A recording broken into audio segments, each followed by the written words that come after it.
എന്താണ് കൊച്ചു കേരളത്തിൽ സംഭവിക്കുന്നതല്ലേ? നമുക്കറിയാം, അമിതമായ ഡ്രഗ്സ് ഉപയോഗം, കൊലപാതകം, ഇത് വളരെ ചെറിയ കുട്ടികൾ മുതൽ മുതിർന്നവർ വരെയാണ് ഇത് ചെയ്യുന്നത്. എങ്ങനെ ഇതിനൊരു കടിഞ്ഞാനിടാം, അല്ലെങ്കിൽ എങ്ങനെ ഇത് പ്രിവെൻറ്റ് ചെയ്യാമെന്ന് പറഞ്ഞാൽ അത് സ്പോർട്സ് ആക്ടിവിറ്റി കൊണ്ട് മാത്രമേ സാധിക്കുകയുള്ളൂ. ചെറിയ കുട്ടികൾക്ക് മുതൽ നമ്മൾ അവരെ മാക്സിമം സ്പോർട്സ് ആക്ടിവിറ്റികൾ എൻഗേജ് ചെയ്യിക്കുക, അവർക്ക് ഫ്രീ ടൈം വളരെ കുറച്ച് കൊടുത്ത് അവരെ എക്സ്ട്രാ കരിക്കുലർ ആക്ടിവിറ്റീസ് അതുപോലെ നല്ല ഇനം സ്പോർട്സ് ആക്ടിവിറ്റികളിൽ എൻഗേജ് ചെയ്യിപ്പിക്കുക എന്നാണ് ഇതിനൊരു പ്രതിവിധി.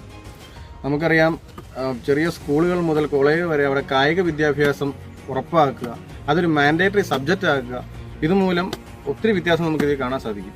ഈ പറഞ്ഞ പോലെ സ്കൂളിലും കോളേജുകളിലും കായിക വിദ്യാഭ്യാസം ഉറപ്പാക്കുക, അതുപോലെ അവർക്ക് കളിക്കളങ്ങൾ ഉയരട്ടെ, അതുപോലെ നല്ലൊരു ട്രെയിനിങ് കൊടുക്കുക. നല്ല ട്രെയിനിങ് ലഭിക്കുന്നതിലൂടെ ഒരു കുട്ടിക്ക് അവൻ്റെ ഡിസിപ്ലിനാണ് ഇമ്പ്രൂവ് ആകുന്നത്. എങ്ങനെ ഒരു ഡിസിപ്ലിൻ ഇമ്പ്രൂവ് ആകുമെന്ന് വെച്ച് കഴിഞ്ഞാൽ, കറക്റ്റ് സമയത്ത് ട്രെയിനിങ് കൊടുക്കുക. അവൻ രാവിലെ ഒരു 6 മണിക്കാണ് ട്രെയിനിങ് സ്റ്റാർട്ട് ചെയ്യുന്നതെങ്കിൽ അവൻ ആ കറക്റ്റ് 6 മണിക്ക് ഗ്രൗണ്ടിലെത്തുന്നു. അതിനുശേഷം പോയി കറക്റ്റ് ടൈമിൽ ഫുഡ് കഴിക്കുന്നു, റെസ്റ്റ് എടുക്കുന്നു. മറ്റ് സമയങ്ങളിൽ അവൻ കറക്റ്റ് അവൻ്റെ സ്റ്റഡീസിൽ ഇമ്പോർട്ടൻസ് കൊടുക്കുന്നു. ഈവനിങ്ങിൽ ട്രെയിനിങ്ങിൽ വരുന്നത് മൊത്തത്തിലൊരു ഡിസിപ്ലിൻ അവനിൽ രൂപപ്പെടുന്നതിന് നമ്മുടെ തീർച്ചയായിട്ടും സ്പോർട്സ് ട്രെയിനിങ് അല്ലെങ്കിൽ സ്പോർട്സ് ആക്ടിവിറ്റീസ് എല്ലാം സഹായിക്കുന്നു. സിറ്റുവേഷൻസ് ഹാൻഡിൽ ചെയ്യാൻ അവൻ പഠിക്കുന്നു. വിജയവും പരാജയവും അവൻ്റെ ജീവിതത്തിലൊരു ഭാഗമാകുന്നു. അതുപോലെ മറ്റുള്ള പ്ലെയേഴ്സിനെ അല്ല കളിക്കാരെ ബഹുമാനിക്കാൻ, റെസ്പെക്റ്റ് ചെയ്യാൻ അവൻ പഠിക്കുന്നു.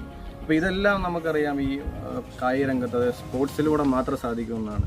അപ്പോൾ തീർച്ചയായിട്ടും ഡ്രഗ്സിൻ്റെ ഉപയോഗം അല്ലെങ്കിൽ കൊലപാതകം ഇതെല്ലാം പൂർണ്ണമായി ഒഴിവാക്കാൻ പറ്റിയില്ലെങ്കിലും ഇതിനെല്ലാം ഒരു കടിഞ്ഞാണിടാൻ തീർത്തും കുട്ടികളെ ഇതുപോലെയുള്ള ആക്ടിവിറ്റീസിൽ എൻഗേജ് ചെയ്യിക്കുന്നതുകൊണ്ട് സാധിക്കുന്നു. നമ്മുടെ ഗവൺമെൻറ്റും ഇതിനെല്ലാം സപ്പോർട്ട് ചെയ്ത് മുന്നോട്ട് വരട്ടെ.